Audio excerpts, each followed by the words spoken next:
You close your eyes and the world rearranges itself. In your mind, you see the house, the partner, the bank balance, the applause so vivid it feels almost touchable. That instant is intoxicating. Your heart quickens, your skin warms, and for a few seconds you believe nothing could be more real. You tell yourself, this is how it begins. Hold that image for a moment, because what you feel next will teach you something important about intensity. Stay with me as I reveal the first surprise our experiment uncovered. We designed a simple test, 2 groups, both committed to manifesting a clear outcome. One group practiced rich, high-intensity visualization for 20 minutes a day, every color, every scent, every sound magnified. The other group used restrained, calibrated imagery, less cinematic detail, more anchored feeling, and realistic steps. Over 4 weeks, we tracked emotion, motivation, and unexpected side effects. At first, the intense group reported the biggest high, but the story doesn't end there. Keep watching to see what unfolded when the honeymoon faded. By week 2, cracks appeared. The high-intensity visualizers began to feel uneasy, a restless loop of images that never quite landed in real life. Some felt drained, others anxious, like tasting a sweetness that made you crave more and then left you empty. For many, the intensity created a gap between fantasy and daily action. You might know that feeling. You picture the finish line so clearly it becomes a ghost that haunts your present steps. There's a deeper reason for that reaction, and it points to how intensity can backfire. Let me show you the science and the human truth behind it. Intensity is not inherently bad. Feeling vividly alive can be a catalyst, but the mind has limited bandwidth. When you repeatedly flood it with high arousal imagery, sensory overload, you saturate the emotional circuits.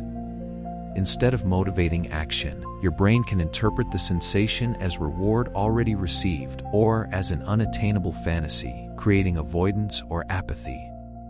Think of it like sugar, a quick rush, then a crash. Understanding that mechanism is the first step to reversing it. In a moment, I'll explain how mismatch between feeling and belief plays a part. Another piece of the puzzle is alignment. If you feel the emotion of success but your daily habits, beliefs, or identity don't match, your brain senses dissonance. That dissonance registers as stress. Instead of drawing you forward, intense imagery can become a mirror showing how far you think you are from that vision. You start to avoid small steps because they feel beneath the vision, or you feel like an imposter. This is where many people quietly give up, not because the dream was impossible, but because their inner map and outer route were out of sync. Next, you'll see how expectations and uncertainty accelerate the problem. Vivid visualization sets an expectation, not always a helpful one. When reality doesn't deliver on that cinematic promise quickly enough, the mind tightens. You begin to question your methods, blame yourself, or escalate the intensity in a desperate attempt to recover the feeling. That escalation often amplifies anxiety rather than clarifying next steps. Real change rarely resembles a perfect montage. It's messy, small, and cumulative. But what's the alternative to either dull visualization or harmful overdrive? Stay tuned to learn practical, safer alternatives that preserve emotion without the crash. The first practical rule is simple: reduce cinematic flash and increase specificity. Instead of imagining an entire future movie, lower the volume. Picture a single, clear detail: the sound of a loved one's laugh, the exact desk you'll sit at, the first small email you'll send. Anchor that image to a tiny action you can take today. Small, repeated exposures create lasting belief without the emotional hangover. I'll guide you through a micro practice that takes only 5 minutes and shifts the balance from fantasy to fuel. Use emotion as a signal, not a destination. Ask, what feeling would guide me to take one small step right now? Calm confidence? Curious momentum? Gratitude? Match the intensity of your imagery to the intensity of your available actions. If you're anxious, start with grounding images, breath, touch, a completed checklist item, then gradually layer in bigger feelings as your behavior supports them. This is emotional calibration. You become fluent in matching inner weather to outer steps. Next, I'll show a 3-part routine that blends identity, micro goals, and sensory triggers you can do anywhere. Here's a routine you can try right now. 1. Name a precise outcome in one sentence. 2. Identify one tiny action that would make that outcome slightly more real, something you can do today. 3.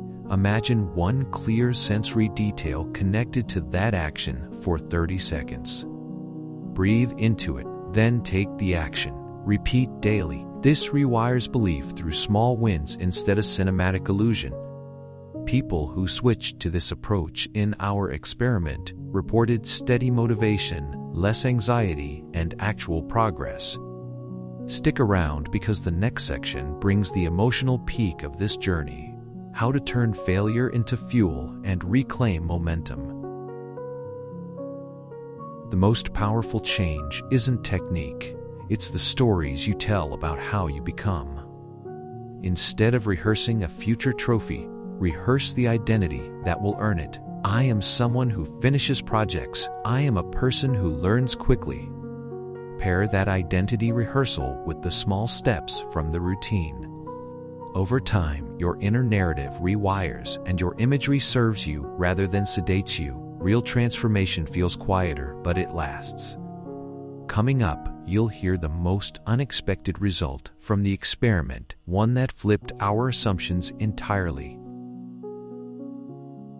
The calibrated group didn't just avoid crashes, they started to outpace the intense visualizers.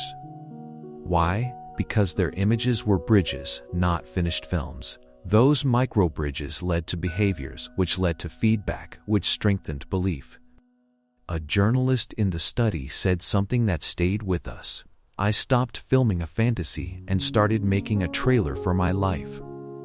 That trailer was measurable and agile. You can build the same momentum by shifting from spectacle to sequence. In the final moments, I'll give you a short guided anchor to practice and a closing thought that will change how you view visualization forever. Close your eyes for 40 seconds. Breathe in slowly. Name one concrete outcome, a call, an email draft, a 10-minute practice. See the immediate next step, one person in the room, one specific sentence, one object on your desk. Feel a small, steady warmth in your chest, the kind that says, I can do this. Open your eyes and take that step now. If you practice this daily, intensity becomes useful energy instead of a liability. And now, to tie everything together, here is the core message of this experiment and what I want you to remember moving forward. Intensity can be a gift or a trap. When imagery outruns action, it becomes a mirage that drains you.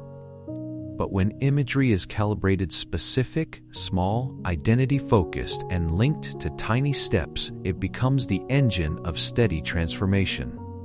You are allowed to dream big and to take tiny, real steps at the same time. Practice the 3-step routine. Use emotion as your compass. Recast your inner story. Start today with one clear detail and one small action. If this experiment taught us anything, it's that slow, aligned momentum beats flashy overdrive every time. If this resonated, subscribe for more real experiments in manifestation. Share this with someone who chases big dreams, and tell us in the comments, what small step will you take today? Remember, visualize wisely, act steadily, and let your life become the truest version of your vision.